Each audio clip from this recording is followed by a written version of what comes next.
My name is Sarah Jones. I am presenting my plan for whooping cough outbreak for Chaparral Hospital. Whooping cough is also called pertussis. It's a respiratory disease caused by the bacterium Bordetella pertussis. It's highly contagious and it's responsible for an annual 18 million illnesses and 250,000 deaths worldwide. Globally, pertussis is one of the leading causes of death for children under 5 years old. Pertussis outbreaks can be difficult to identify and manage.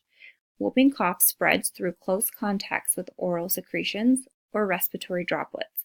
Because of this, it is easily spread through coughing, especially when people are in close contact, like living in the same house with a person who has whooping cough. It can also be spread through sneezes. Basically, anything that spreads respiratory secretions. Our plan of action for this is the community should be advised. It will be through email, radio, television of the symptoms and instructed to seek health care at designated areas if exposed or show signs of symptoms.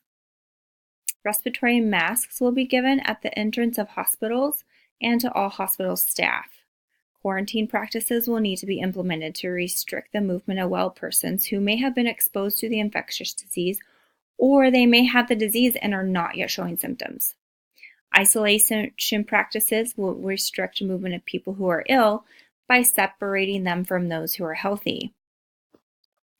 The following isolation and quarantine requirements will be followed. Isolation for non-hospitalized patients if it's voluntary. Hospital should follow droplet precautions for 5 days of appropriate antibiotic therapy, or if not treated, until 21 days after the onset of symptoms. Quarantine. Susceptible contacts should remain out of school or child care settings until 21 days after their last exposure, or until the case and contacts have received 5 days of appropriate antibiotics with pertussis. Should remain out of school or child care settings until they have received 5 days of appropriate antibiotic therapy, or if not treated until 21 days after the onset of symptoms. Voluntary isolation from work and other settings where close contacts may transmit the disease is desirable. Such restriction of this activity would be difficult to legally enforce. Each department will be cross-trained immediately regarding the recovery, treatment, and discharge processes for the infected patients. This will create a unified approach to containing and treating the outbreak. Public health officials actively screen for symptomatic patients with suspected pertussis during outbreaks in such settings as schools, daycare centers, and hospitals. Active screening for the suspected cases potentially will reduce exposure to people with whooping cough. It encourages timely medical evaluation and treatment of the cases and promotes prompt administration of antibiotics to treat high-risk close contacts. For treatment of the disease, healthcare professionals commonly use polymer chain reaction tests to diagnose pertussis. PCR tests vary in their ability to correctly show who does not have pertussis. Whooping cough is a bacterial infection, so it can be treated with antibiotics, usually erythromycin or a family of antibiotics like erythromycin. Erythromycin is taken for 2 weeks. For prevention, a vaccination program will be implemented for everyone who has not been vaccinated at a site separate from the already infected patients. Because younger children, non-vaccinated persons, and the elderly are most at risk, a team will visit elementary schools, daycare facilities, secondary schools, and nursing homes. For all others, a designated location and team of healthcare professionals will administer the vaccinations.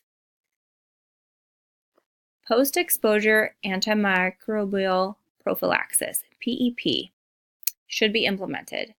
The primary objective of PEP is to prevent death and serious complications from pertussis in individuals at risk of severe disease. by providing PEP to high-risk people within 21 days of exposure to an infected pertussis patient.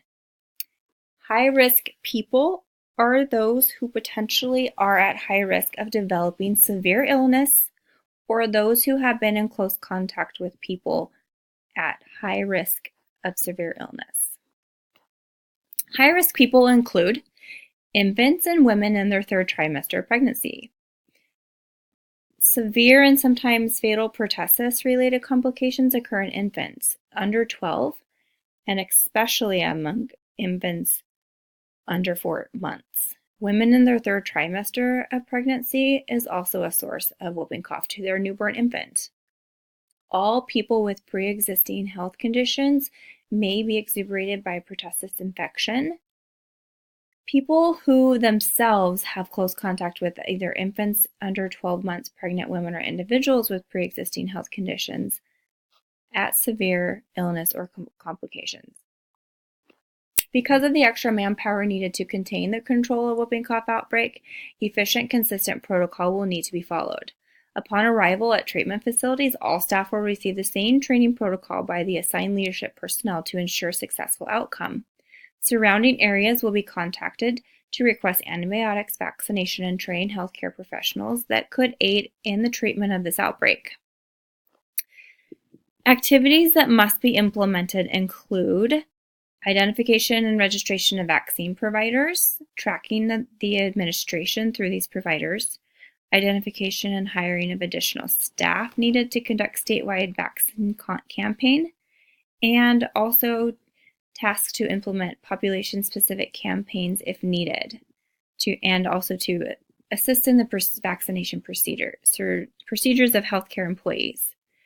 Implementation of school-located vaccination clinics require establishing procedures for school nurses as partners and addressing the training needed to incorporate the use of the volunteers in the vaccination program.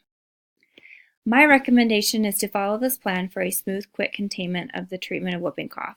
This plan should be used for any future outbreaks. Staff training should be done once a year to follow proper procedures and roles if the different healthcare staff of departments. By doing so, the response time will be timely because training will have been done. Designated leaders should be assigned to oversee the training process, and also when an outbreak occurs. Continuous vaccine campaigns will prevent and lessen future outbreaks. Thank you for your time.